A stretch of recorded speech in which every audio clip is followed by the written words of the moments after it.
Film Mirzapur में एक scene है जहां पर मुन्ना भैया से उनकी मैडम पूछती हैं कि अरे अपनी ही रैली में आप अपने लिए नारे काहे लगवा रहे हैं, और फिर मुन्ना भैया जवाब देते हैं लगवा नहीं रहे, लग रहे, जलवा है हमारा यहां। हाँ, वही जलवा जो नेपाल के अंदर नेपाल क्रिकेट टीम का है।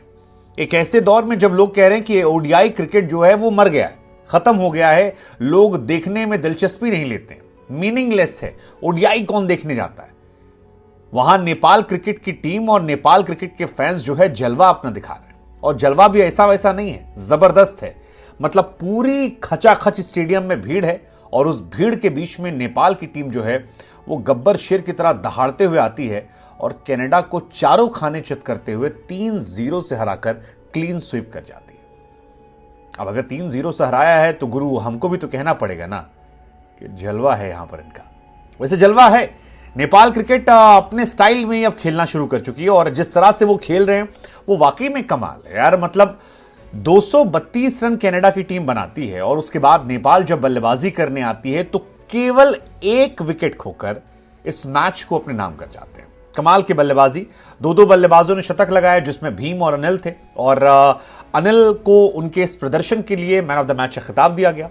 उनके जो कप्तान है रोहित, उनकी पूरे सीरीज में चले हुए बल्ले की वजह से उन्हें मैन ऑफ द सीरीज का खिताब मिला। और नेपाल का 3 मैचों की सीरीज में अगर आप 3 के तीनों हरा देते हैं तो बाबू आपकी तारीफ तो बनती है और वही तारीफ नेपाल क्रिकेट इन दिनों अपनी करवा रही है। पहला मैच भी जबरदस्त खेला, सेकेंड मैच भी जबरदस्त खेला और थर्ड में तो बिल्कुल ऐसा लगा कि घुटने चढ़कर हाथ मोड़कर पीठ पे मुक्का मार के कनाडा पीट दिया, जबरदस्त। रोहित जो है उन्हें प्लेयर ऑफ द सीरीज का खिताब मिला है। मैच में मैन ऑफ द मैच का खिताब जो है वो अनिल को मिला है और बेस्ट डिलीवरी का खिताब जो है वो हेमंत धामी साहब को मिला है। कुल मिलाकर जबरदस्त भीड़ थी, जबरदस्त माहौल था और अनिल जिन्होंने पिछले मैच में भी जबरदस्त बल्लेबाजी की थी, आपको बताया था हमने कि 20 बॉल में 50 रन ठोक दिए गए थे, उन्होंने इस मैच में भी कमाल किया। 124 गेंद पर 112 रन की पारी खेली, 2 छक्का 12 चौका और होम क्राउड के सामने अपना जलवा जो है वो जलाल कर दिया। अब नेपाल के साथ बार बार हम कह रहे हैं कि नेपाल की क्राउड बड़ी इंथुजियास्टिक है और जब ऐसी परफॉर्मेंस वहां होती है होम क्राउड के सामने तो जो लड़के लपाड़े बैठे होंगे ग्राउंड में उनको हीरो नजर आता है। क्योंकि 1983 में जब इंडिया भी वर्ल्ड कप खेलने गई थी तब इंडिया से कोई बहुत हाई एक्सपेक्टेशन नहीं थी, लेकिन एक वर्ल्ड कप इंडिया ने जीता और उसके बाद हम सब ने देखा कि किस तरह से इंडियन का क्रिकेट स्ट्रक्चर जो है वो पागलपन में गया, इंडिया के किस तरह से लड़के जो थे वो पागलपन में गए। और 83 के बाद सचिन, गांगुली, द्रविड़, अजहर, तमाम लड़के वो जो बचपन घर बैठ के मैच देख रहे थे वो बाद में जब उतरे खेलने तो फिर बवाल काटते गए। उसके बाद उनको देखकर नई जनरेशन आई तो अगले 10 साल में नेपाल क्रिकेट यहां से यहां 100% पहुंच। वैसे तारीफ यहां पर अनिल शाह की भी होगी, मतलब अनिल शाह पर सवाल बहुत सारे थे लेकिन सेकेंड मैच में उन्होंने 50 ठोका, वो 50 ओडीआई क्रिकेट में नेपाल की तरफ से फास्टेस्ट 50 था और उसके बाद जो शतक ठोका उन्होंने, उस शतक की बातचीत जो है वो हर कोई कर रहा है, जबरदस्त है। अब बहुत सारे हेडक जो है वो देखने को मिलेंगे क्योंकि नेपाल ने इस सीरीज में बहुत सारे अपने प्लेयर्स को रेस्ट दिया था, बहुत सारे प्लेयर्स जो थे उनके नहीं खेले थे, लेकिन अब बहुत सारे नए प्लेयर्स आ रहे हैं और उन नए प्लेयर्स के आने पर जब कंपटीशन बढ़ेगा तब जबरदस्त होगा। हालांकि कहानी हम आपको और बता दें कि जानकारी जो हमको दी गई वो ये कि नेपाल ने इस ग्राउंड पर लगातार 14वीं जीत जो है 15वीं जीत जो है वो दर्ज कर ली है।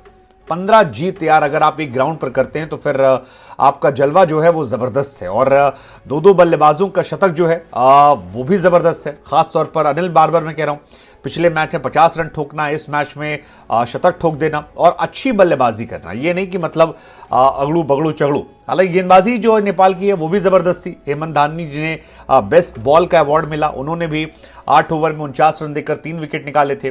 बाकी भी जो गेंदबाज थे जिसमें कुशल मल्ला थे, एक जबरदस्त प्लेयर है, इंटरनेशनली भी कुशल ने अपना जलवा जो है बिखेरा है, उन्होंने इस मैच में अच्छी गेंदबाजी की, 10 ओवर 1 मिनट 38 रन 2 विकेट। और बाकी भी जो गेंदबाज चाहे आकाश हो या ललित हो, सबका ठीक ठाक परफॉर्मेंस जो है वो इस मैच। लेकिन जैसा कि हमने आपको पिछले मैच में बताया था कि नेपाल के बहुत सारे प्लेयर मिसिंग थे, जैसे करण, दीपेंद्र, भुरतल, गुलशन, ललित, आरिफ, कई सारे खिलाड़ी ऐसे थे जिन्हें नेपाल ने रेस्ट दे रखा था पिछले मैचेस में और उनके बावजूद अगर आप एक जबरदस्त मैच खेलते हैं और आप जबरदस्त सीरीज जीतते हैं और आप 3-0 से हराते हैं तो फिर आपकी टीम की तारीफ होनी चाहिए। ये वो नेपाल है जिसने पाकिस्तान को भी परेशान किया था, जिसने इंडिया को भी परेशान किया था और बढ़िया, मतलब बढ़िया जबरदस्त जो है वो देखने को मिल रहा है। अच्छी बात यह है कि हेमंत धामी जो है उनका ड्रीम डेब्यू हुआ है और नेपाल की गेंदबाजी यूनिट जो है अब काफी ज्यादा बेहतर फील करेगी। ये सारी चीजें अगर वर्ल्ड कप के ईयर में हो रही हैं और वर्ल्ड कप ईयर में आप बेहतर हो रहे हैं तो फिर उनके लिए और अच्छा है कि भाई आप मजबूत हो रहे हैं। अब नेपाल इंडिया आने वाली है और इंडिया आने के बाद अगर वो और सीखते हैं, बेहतर होते हैं और आगे जाते हैं तो फिर खुशी होगी नेपाल को लेकर। लेकिन ओवरऑल नेपाल जितनी भी नई टीम है उसमें सबसे ज्यादा बेहतर, मजबूत, संगठित टीम नजर आ रही है और जिस तरह की उनकी परफॉर्मेंस है मुझे लगता है कि आने वाले समय में आपको 2-3 साल में नेपाल क्रिकेट का भविष्य जो है वो बहुत ज्यादा ब्राइट, बहुत ज्यादा हैवियर नजर आएगा। और नेपाल क्रिकेट में जो फैन बेस सपोर्ट है मुझे लगता है कि वो भी इसके पीछे एक बहुत बड़ा रीजन है।